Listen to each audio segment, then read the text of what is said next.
Hello दोस्तों। आज हम क्वाड के बारे में जानने वाले हैं, जो कि 66 मेंस के लिए ज़्यादा इम्पोर्टेंट टॉपिक बन गया है, क्योंकि इसका हाल ही में फर्स्ट वर्चुअल कॉन्फ्रेंस हुआ है, जिसमें कि चारों देशों ने भाग लिया है। सबसे पहले जानते हैं कि क्वाड है क्या। क्वाड यानी क्वाड्रिलेटरल सिक्योरिटीज़ डायलॉग की शुरुआत साल 2007 में जापान के तत्कालीन प्रधानमंत्री शिंजो आबे ने मनमोहन सिंह के सहयोग से की थी। 2008 में भारत और ऑस्ट्रेलिया ने खुद को समूह से अलग कर लिया था। 2017 में एशियन सम्मेलन के दौरान यह ग्रुप एक बार फिर नए स्वरूप में सामने आया। शुक्रवार को 2017 में हुई 2017 में के बाद चारों राष्ट्र पहली बार एक साथ बैठ रहे हैं। अब देखिए, सबसे पहले हम लोग इसके बेसिक को जानते हैं कि उस टाइम में आखिर हमारे भारत ने क्यों नहीं उस टाइम में यानी ये दिया था। एक्चुअली में जैसे अगर नाम का भी गठन हुआ था, नेहरू जी की पॉलिसी को नकारा जाता है, लेकिन उस टाइम का सिचुएशन ही वैसा था कि नेहरू जी वैसा फॉरेन पॉलिसी अपनाए थे। तो उसी टाइप में 2008 का भी सिचुएशन वही था, लेकिन अब ऐसा सिचुएशन आ गया जिससे कि चीन का प्रभाव ज़्यादा बढ़ रहा है, जिससे कि क्वाड को एक प्रभावशाली होने के लिए और चीन की शक्ति को कम करने के लिए दक्षिण चीन सागर में उसके लिए ज़्यादा इम्पोर्टेंट, उसकी शक्ति को कम करने के लिए। सबसे पहले अब हम लोग जानते हैं कि इसमें कौन सब देश हैं। 4 लोकतांत्रिक देश का समूह है। यूएसए यानी United state of America, India, Australia और जापान। उद्देश्य है इंडो पैसिफिक में कानून के शासन के आधार पर एक स्वतंत्र एवं खुला अंतर्राष्ट्रीय व्यवस्था कायम करना, ये इसका उद्देश्य है। अब हम लोग कुछ बैकग्राउंड जान लेते हैं। हमारे ऑडियो को गौर से सुनिएगा, जो कि मेंस के राइटिंग में ज़्यादा यानी पॉइंट आप जुटा सकते हैं। पहली बार जापान के पीएम शिंजो आबे द्वारा प्रस्तावित किया गया था, वही अभी हम लोगों ने देखा। उसके बाद भारत चीन के हित के विरुद्ध कुछ नहीं करना चाहता था। उस टाइम का सिचुएशन ही वैसा था। भारत ने रुचि नहीं दिखाया उस वक्त। 2017 में आसियान शिखर सम्मेलन के दौरान चारों देशों ने क्वाड को जीवित करने का कोशिश किया।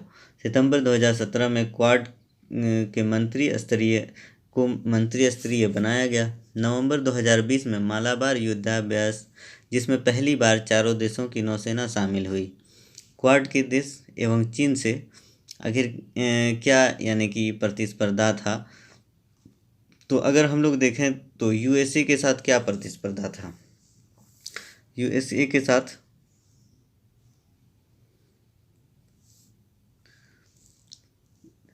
क्षेत्रीय प्रतिस्पर्धा का बढ़ना था, ट्रेड वार था, दक्षिण चीन सागर में चीन की आक्रामकता था, मौजूदा महामारी के लिए यूएसए द्वारा चीन को जिम्मेदार ठहराना, ये सारी चीज़ थी। जापान से क्या था, सेनकाकू द्वीप समूह का विवाद चल रहा है, उसके विषय में था। और ऑस्ट्रेलिया से क्या, चीन के लोगों का प्रभाव, यानी कि ऑस्ट्रेलिया में वो लोग, चीन के लोग वहाँ ऑस्ट्रेलिया में जाकर ज़मीन खरीद रहे हैं, वहाँ घर बना रहे हैं, ये प्रभाव था वहाँ। और ऑस्ट्रेलिया में चीन का प्रभाव क्षेत्र बढ़ता जा रहा है, मतलब कि उसका लोग वहाँ जाके ज़मीन खरीद के वहाँ के लोगों को ही उल्टा कर्ज में ये करके वहाँ अपना क्षेत्र बढ़ा रहा है। ऑस्ट्रेलिया ने कोरोना वायरस के ओरिजिन का पता जब लगाने के लिए अंतर्राष्ट्रीय जांच की मांग की, तो उसके बदले में चीन उसका आर्थिक प्रतिबंध लगा दिया। तो उसके बाद इंडिया से भी क्या यानी ये है, गलवान विवाद, border, trade deficit, South China Sea में, इंडियन ओशियन में चीन का बढ़ता प्रभाव, ये चारों देशों के साथ इनका ये था। तो इन लोगों ने सोचा, हम लोग यानी कि चारों कंट्री ने, कि क्यों न चीन के प्रभाव को कम किया जाए। अब देखिए, नियम आधारित व्यवस्था क्या थी, क्वाड की आवश्यकता क्यों पड़ी। हाल ही के दिनों में ताइवान, दक्षिण चीन सागर, पूर्वी लद्दाख, हांगकांग इत्यादि जगहों पर चीन काफ़ी आक्रामक रवैया अपनाया। रक्षा बलों का आधुनिकीकरण पर बल। दक्षिण और पूर्वी चीन सागर में चीन की उपस्थिति काफ़ी ज़्यादा बढ़ी है। अप्रैल 2020 में चीनी तटरक्षक पोत वियतनाम के मछुआरों की नाव को टक्कर मारकर डुबो दिया। मलेशिया के तेल अन्वेषण पोत एवं चीनी सर्वेक्षण पोत के मध्य गतिरोध के कारण इस क्षेत्र में यूएसए और ऑस्ट्रेलिया दोनों को अपना युद्धपोत उतारना पड़ा। भारत के लिए क्वाड का महत्व है। इंडो पैसिफिक क्षेत्र में नियम आधारित व्यवस्था तथा फ्रीडम ऑफ नेविगेशन को बरकरार रखने के लिए हिंद महासागर का समुद्री मार्ग विश्व व्यापार के लिए अत्यंत महत्वपूर्ण है। हिंद प्रशांत क्षेत्र की ओर हाल ही में अन्य देशों का आकर्षण बढ़ा है। फ्रांस जर्मनी ने इंडो पैसिफिक रणनीति जारी किया। आसियान ने हाल ही में इंडो पैसिफिक आउटलुक 2019 जारी किया है। क्वाड को आगे चलकर क्वाड प्लस बनाने की संभावना है, जिसमें आसियान के कई देश सदस्य बन सकते हैं। इससे एक्ट ईस्ट पॉलिसी का और बल मिलेगा। भारत मानवीय सहायता, आपदा प्रबंधन, समुद्री निगरानी और क्षेत्र को कमजोर देशों में अवसंरचना से जुड़ी साझा पहलों की शुरुआत कर वैश्विक राजनीति में अपनी स्थिति मजबूत कर सकता है। चुनौतियां क्या है? अब देखिए इसके आगे चुनौतियां क्या है। चीन की आक्रामकता है। चीन इसको मिनी नाटो का दर्जा देता है, क्योंकि इसका लक्ष्य चीन को कमज़ोर करना है। NATO means North Atlantic Treaty Organization. चीन एक व्यापारिक भागीदार के रूप में है। इसरो में चीन एक व्यापारिक इंडियन ओशन रीजन में चीन एक व्यापारिक भागीदार के रूप में उभरा है। इस क्षेत्र की कुल व्यापार का 16% भाग चीन के साथ है। सदस्य देशों का दृष्टिकोण। यूएसए काफ़ी आक्रामक अप्रोच में विश्वास रखता है, जबकि अन्य सदस्य चीन के साथ सीधा विवाद से बचना चाहता है। यूएसए इंडो पैसिफिक की सैन्य क्षेत्र के रूप में देखता है, जबकि इंडिया इसको डिप्लोमेटिक रूप में देखता है। ये यहाँ से पॉइंट लिख सकते हैं कि इंडिया किस तरीके से डिप्लोमेटिक रूप में देखता है। प्राथमिकता के विभिन्न क्षेत्र। अमेरिका के लिए साउथ चाइना सी ज़्यादा इम्पोर्टेंट है। उसके बाद जापान के लिए भी साउथ चाइना सी इम्पोर्टेंट है। ऑस्ट्रेलिया का प्रायोरिटी है वेस्टर्न पैसिफिक में। और उसके बाद इंडिया का है इंडियन ओशन और साउथ चाइना सी, दोनों में इसका डिप्लोमेटिक प्रभाव ज़्यादा बढ़े। उसके बाद है आसियान की चुप्पी। आसियान आखिर चुप क्यों है? इस क्षेत्र में आसियान के सदस्य चीन को लेकर देश एकमत नहीं है, क्योंकि चीन का कई देशों के साथ ट्रेड यानी ये डेफिसिट चल रहा है। प्लस अगर कुछ बोलेगा तो उससे उस पर ये कर सकता है कि आप उससे कर्ज लिए हुआ है, उसके अगेंस्ट कैसे बोल सकता है। व्यापारिक संबंध भी तगड़ा। उसके बाद RCEP के सदस्य में ऑस्ट्रेलिया, जापान और चीन व्यापारिक हित को ज़्यादा तरजीह देंगे। के बाद है निष्कर्ष। क्वाड का आखिर ये निष्कर्ष क्या है? कानून आधारित व्यवस्था कायम करने में क्वाड महत्वपूर्ण है। चीन का इकोनॉमिक कोरिशन है, इसको रोकने के लिए उपयोगी संस्थान बनने जा रहा है। उसके बाद जापान, ऑस्ट्रेलिया, भारत एवं यूएसए विकासवाद को बढ़ावा देंगे, जो चीन को विस्तारवादी नीति रोक सकता है। 4 लोकतांत्रिक देश है, लोकतंत्र को भी बढ़ावा मिलेगा।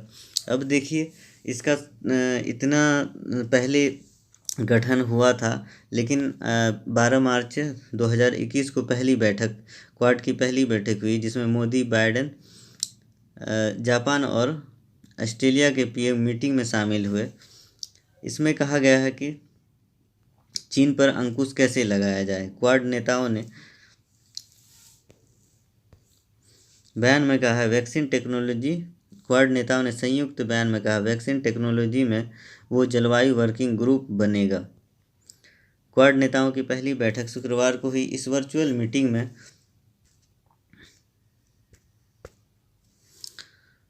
में प्रधानमंत्री नरेंद्र मोदी, अमेरिका के राष्ट्रपति जो बाइडेन, जापान के प्रधान योशिहिदे सुगा और ऑस्ट्रेलिया के PM स्कॉट मॉरिसन शामिल हुए।